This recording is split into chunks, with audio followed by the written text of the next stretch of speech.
Kapolda Papua mengubah pola penanganan kelompok kriminal bersenjata KKB menjadi operasi penegakan hukum. Langkah ini diambil mengingat tingkat aksi teror KKB yang makin brutal pasca penyanderaan pilot Susi Air Kapten Phillips.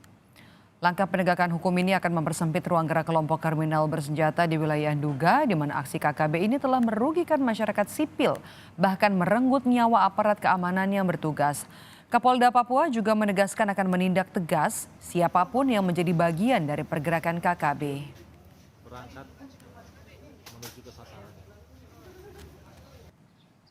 Angka penegakan tegas di wilayah Nduga, baik terhadap siapa yang terkait dengan jaringan itu, pelaku itu, maupun siapa orang-orang yang selama ini berada di belakang layar untuk mendukung itu.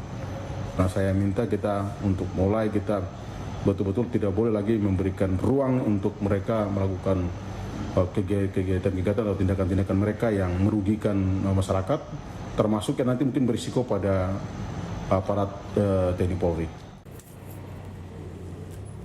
Sementara itu, Satgas Damai Kartens berhasil menangkap 31 anggota kelompok kriminal bersenjata di Papua selama 4 bulan terakhir.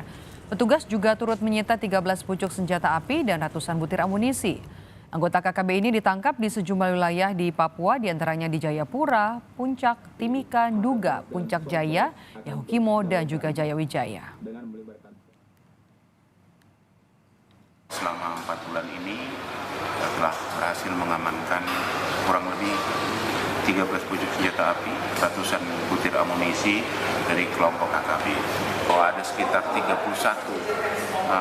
dari kelompok KKB yang sudah kita lakukan proses penegakan hukum, dan ini adalah anggota KKB aktif yang terlibat langsung dalam sederetan kegiatan dan aksi-aksi dari kelompok kriminal bersenjata.